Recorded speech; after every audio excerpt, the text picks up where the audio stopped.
किसान भाइयों नमस्कार, मैं हिमांशु मिश्रा मल्टीप्लायर कंपनी के यूट्यूब चैनल के माध्यम से बताऊंगा कि गेहूं की फसल में सिंचाई किस किस अवस्था में करें जिससे कि आपको अधिक से अधिक उत्पादन मिल सके। ये जो आप फसल देख रहे हैं ये मल्टीप्लायर से की गई है। आज किसान भाइयों इस वीडियो के माध्यम से मैंने 2 वीडियो दिखाने का प्रयास किया है, जिसमें एक में है मल्टीप्लायर तकनीक का इस्तेमाल नहीं हुआ है, उसमें सिर्फ रासायनिक खाद का उपयोग हुआ है। दूसरी फसल में कुछ रासायनिक खाद का उपयोग हुआ है, कुछ मल्टीप्लायर तकनीक का इस्तेमाल हुआ है। तो आप स्वयं निर्णय ले सकते हैं कि आपको मल्टीप्लायर उपयोग करना है या नहीं करना। किसान भाइयों जो आप फसल देख रहे हैं इस फसल में मल्टीप्लायर तकनीक का इस्तेमाल नहीं हुआ है। किसान भाइयों अब हम बात करेंगे सिंचाई की।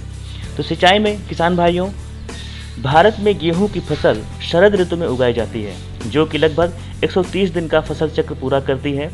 असिंचित क्षेत्रों में गेहूं की फसलावधि मध्य अक्टूबर से मार्च माह के बीच होती है और सिंचित क्षेत्रों में यह अवधि मध्य नवंबर से मार्च से अप्रैल के बीच होती है। भारत में गेहूं की फसल मुख्य रूप से पंजाब, हरियाणा, उत्तर प्रदेश, बिहार, राजस्थान, मध्य प्रदेश एवं महाराष्ट्र राज्यों में होती है। किसान भाइयों उत्तर भारत के राज्यों में गेहूं एक सिंचित फसल के रूप में उगाया जाता है, जबकि मध्य प्रदेश और महाराष्ट्र के ज़्यादातर क्षेत्रों में गेहूं वर्षा द्वारा सिंचित फसलों में सम्मिलित होती है। कुल उत्पादन का लगभग 70% गेहूं केवल 3 राज्य उत्तर प्रदेश, पंजाब और हरियाणा से ही प्राप्त होता है।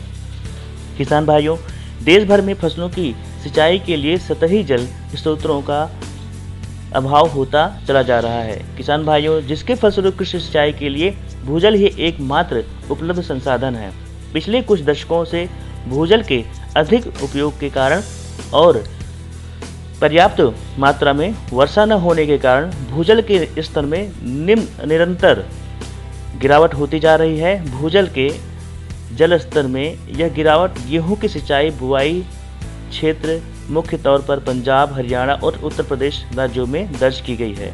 किसान भाइयों ऐसी स्थिति में किसान भाइयों को अपने भविष्य के बारे में सोचना होगा। किसान भाइयों ड्रिप इरिगेशन और इस तरह से आप इनकी तकनीकों को अपना सकते हैं, जिससे कि आप पानी को बचा सकते हैं, नहीं तो आपका भविष्य बहुत ही खतरे में पड़ सकता है। किसान भाइयों हम बात करेंगे सिंचाई की। सिंचाई किसान भाइयों अगर आप विश्वसनीय सिंचाई की दशा में आमतौर पर बौने गेहूं अधिकतम उपज प्राप्त करने के लिए हल्की भूमि में गेहूं की सिंचाई निम्न अवस्थाओं में करनी चाहिए। इन अवस्थाओं पर जल की कमी का उपज पर भारी कुप्रभाव पड़ता है। किसान भाइयों परंतु गेहूं की सिंचाई हल्की करें। पहली सिंचाई क्राउन रूट बुआई के 20 से 25 दिन बाद ताजमूल अवस्था में से कहते हैं। दूसरी सिंचाई बुआई के 40 से 45 दिन पर कल्ले निकलते समय करें। तीसरी सिंचाई बुआई के 60 से 65 दिन पर दीर्घ संधि अथवा गांठें बनते समय करें। चौथी सिंचाई बुआई के 80 से 85 दिन पर पुष्पावस्था में करें। पांचवी सिंचाई बुआई के 100 से 105 दिन पर दूधावस्था में करें और छठी सिंचाई बुआई के 115 से 120 दिन पर दाना भरते समय करें। किसान भाइयों नंबर 2 दोमट या भारी दोमट मिट्टी में निम्न 4 सिंचाइयाँ करके भी अच्छी उपज प्राप्त की जा सकती है, परंतु प्रत्येक सिंचाई पर कुछ गहरी 8 सेंटीमीटर करें। पहली सिंचाई बोने से 20 से 25 दिन बाद, दूसरी सिंचाई बुआई से 45 से 50 दिन बाद, तीसरी सिंचाई बुआई से 70 से 80 दिन आवश्यकता अनुसार कर सकते हैं और चौथी सिंचाई बुआई से 95 से 110 दिन बाद करनी है। जब भी आप सिंचाई करें आप थोड़ा थोड़ा मल्टीप्लायर प्रति एकड़ के। किसान भाइयों सीमित गेहूं की सिंचाई साधन की दशा में यदि आपके पास 3 गेहूं की सिंचाई की सुविधा ही उपलब्ध हो तो ताजमूल अवस्था में और बाली निकलने के पूर्व तथा दुग्धावस्था पर करें। यदि गेहूं की सिंचाई के लिए 2 ही सिंचाई उपलब्ध हो तो ताजमूल और पुष्पावस्था पर करें। यदि गेहूं की सिंचाई के लिए एक ही बार उपलब्ध हो तो ताजमूल अवस्था पर करें। किसान भाइयों गेहूं की सिंचाई में निम्नलिखित 3 बातों पर ध्यान दें। जो फसल अभी आप देख रहे हैं किसान भाइयों, मैं आगे वीडियो बढ़ाने से पहले बता दूं, अभी आप जो फसल देख रहे हैं ये पूर्ण रूप से मल्टीप्लायर तकनीक से की गई है। किसान भाइयों किसान भाई का नाम श्री नीलेश साहू जी है, जो सिवनी मध्य प्रदेश के निवासी हैं। इन्होंने मल्टीप्लायर विधि का जब भी उन्होंने खाद दिया है उनके साथ कोटिंग करके दिया है, 2 बार स्प्रे किया है और बीज शोधन में इसका उपयोग किया है।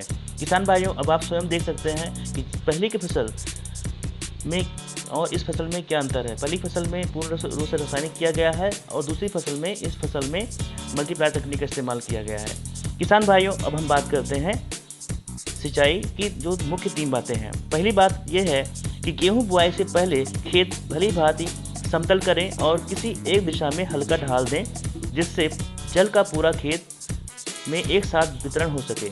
नंबर 2, गेहूं की बुआई के बाद खेत को मिट्टी और सिंचाई के साधन के अनुसार आवश्यक माप की क्यारियों या पट्टियों में बांट दें। इससे जल में के एक साथ वितरण में सहायता मिलती है। किसान भाइयों, नंबर 3, हल्की भूमि में विश्वसनीय सिंचाई सुविधा होने पर सिंचाई हल्की लगभग 6 सेंटीमीटर करें और दोमट एवं भारी भूमि में और सिंचाई साधन की दशा में सिंचाई कुछ गहरी यानी सिंचाई लगभग 8 सेंटीमीटर करें। ध्यान दें किसान भाइयों, ऊसर भूमि में पहली सिंचाई बुआई के 28 से 30 दिन बाद एवं शेष सिंचाइयाँ हल्की और जल्दी करनी चाहिए, जिससे मिट्टी सूखने ना पाए। किसान भाइयों, ये तो रही गेहूं में सिंचाई से कुछ महत्वपूर्ण बातें, जिसको आप ध्यान में रखेंगे तो आप अपनी फसल में समय समय पर पानी दे सकेंगे और अच्छा उत्पादन भी ले सकेंगे।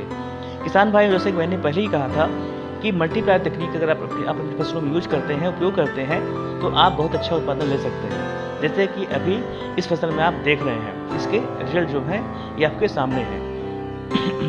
किसान भाइयों, अब मैं बात करूंगा कि मल्टीप्लायर तकनीक का इस्तेमाल कैसे करना है। किसान भाइयों, बीज शोधन में 5 ग्राम पर केजी बीज के हिसाब से मल्टीप्लायर तकनीक का इस्तेमाल करना है।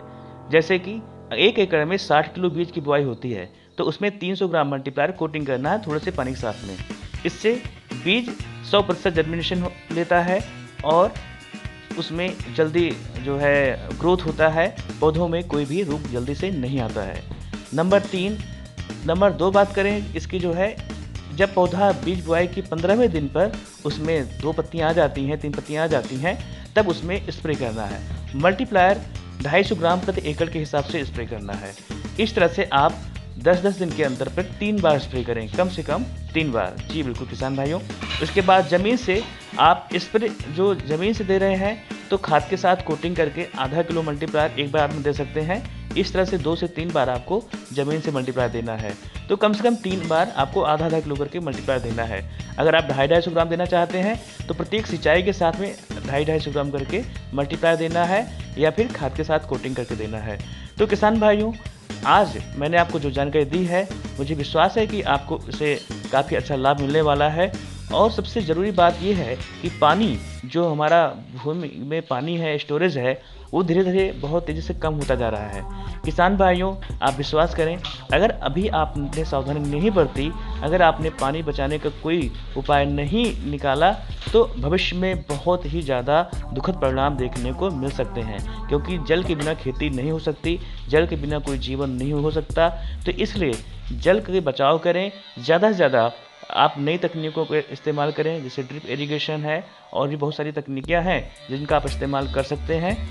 किसान भाइयों, गेहूं की फसल हो या फिर कोई भी अन्य फसल हो, उसमें इरिगेशन का उपयोग करके, ड्रिप इरिगेशन ऐसी तकनीकों का इस्तेमाल करके आप उत्पादन में कम से कम 30 से 50% का उत्पादन बढ़ा सकते हैं।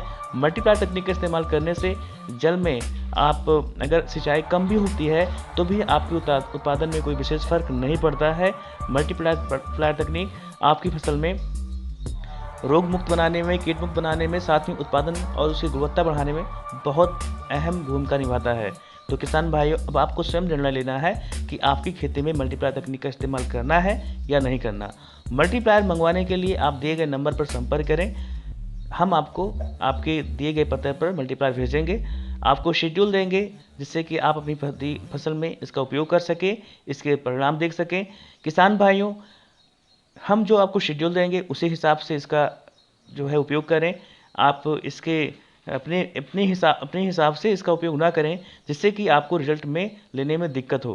किसान भाइयों, हर फसल का अलग अलग शेड्यूल है, हर फसल का अलग अलग इसका डोज है, इसलिए प्लीज़ अपने हिसाब से कुछ ना करें, दिए गए शेड्यूल्स के हिसाब से ही इसका उपयोग करें।